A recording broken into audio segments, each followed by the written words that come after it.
Not sure how to mix up body filler? Stay tuned and find out how.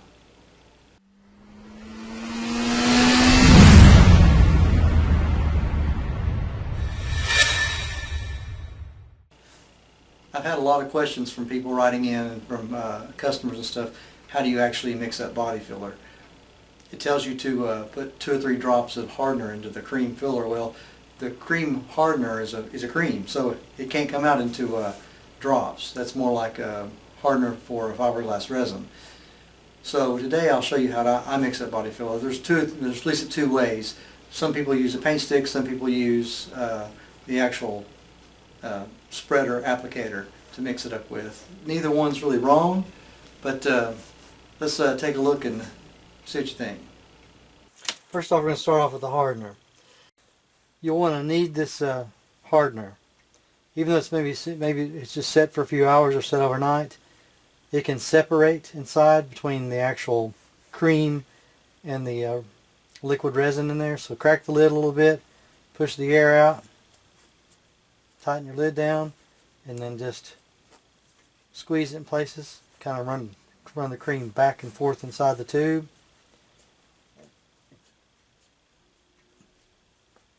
Until you feel like it's all cream and it's mixed.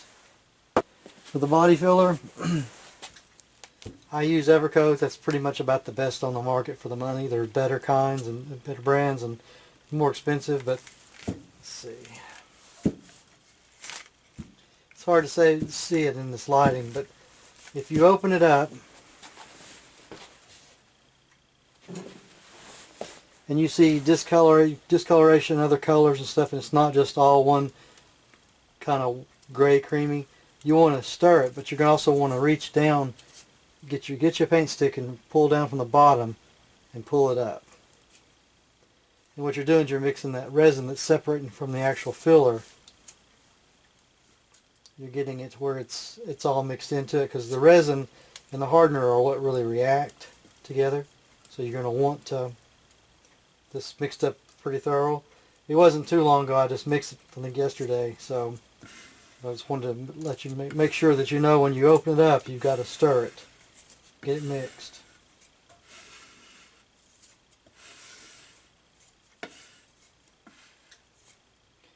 One question is, how much hardener do you put with the body filler? I'm going to show you that step next.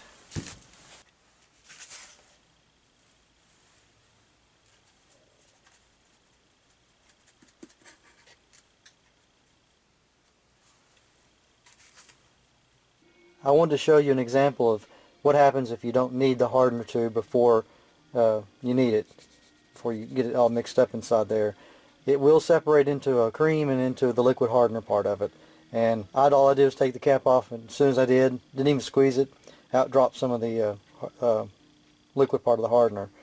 Now, it's not going to hurt anything. I'm still going to put some cream on this, but I just want to show what you'll get if you don't mix up the tube first.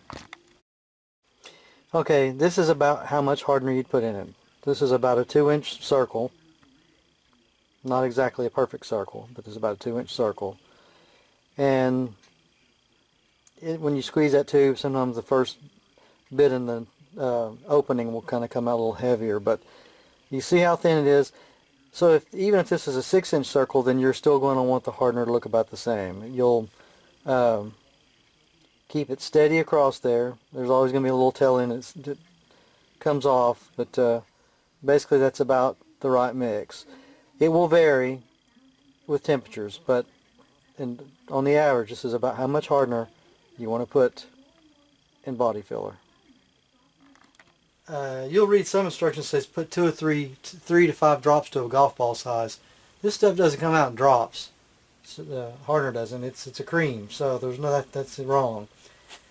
You can put too much and you can put too little, and it's something you'll just get the hang of as you mix it more often. But in some ways, it's probably better to get a little more too much in it, because it'll harden faster.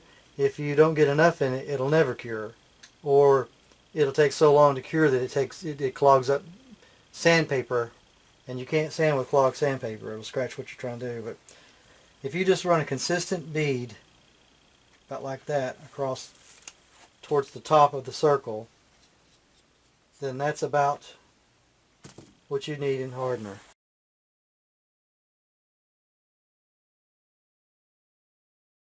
And when you stir this, you're not going to go real fast. You just want to first get it mixed in, then just kind of dab and pull it.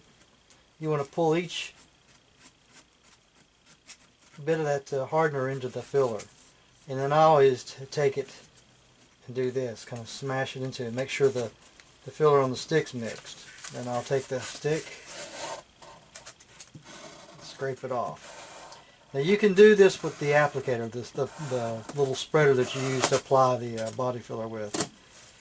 And that's okay, but when you use a paint stick like this, you're ensuring that you're getting more of the mix. You're getting more of the two parts mixed together, because you can see, it's hardly not there now, but you can see the discoloration's a lot gray from the blue. But I always just kind of mix it back and forth.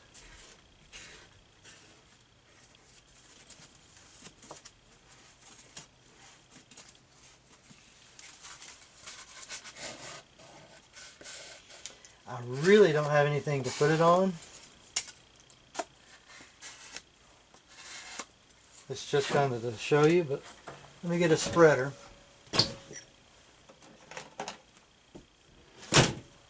And we'll go spread it on something. I've got this messed up bumper sitting out here, so you got about 3 to 5 minutes to spread this after you mix it, if you've mixed it at the right temperatures. Temperature does have a lot to do with it, but of it hardening. Of course, this isn't going to spread real pretty because this bumper, I haven't sanded it or anything. I'm just applying it on there.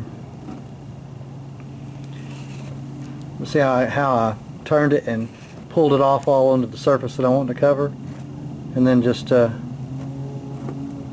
like I said, this thing's got a lot of debris in it, and you want to put it on as smooth as possible.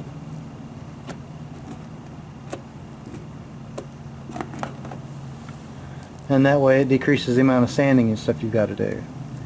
But temperature and humidity will affect your drying times on your body fillers. If it's really super hot outside, like 80 to 100 degrees, this stuff will kick within about 2 to 3 minutes. If it's somewhere around 55 to 65, it'll take about 3 to 5 minutes if you've mixed it about right. You can kind of see the color. Sometimes the hardeners are red, and sometimes they're blue. In this case, this is blue, so it gives you a light blue color. And this should sand without clogging too much. If it was any lighter than this, I would say it would take longer to cure and clog up the paper when you first start sanding it. And then with your spreader, it's always better to go ahead and wipe it off on your mixing board best you can. Get it clean and then wipe. Normally I just wipe it off on the edges, but I'm holding the camera with one hand. Then use lacquer thinner to wipe that off. You can flex it, you can bend it, but when you do, you start putting cracks in your spreader. I've used this spreader for probably 5 years now, and it still works like a brand new one because I just wipe it off. I don't let it dry and crack it off, and that's just hard on them. But that's pretty much the steps of how to mix and spread body filler. I hope that helps you guys. If you found this video useful and helpful, be sure to click like down below and subscribe, and stay tuned because I'll come back with some more automotive tips. Thanks for watching.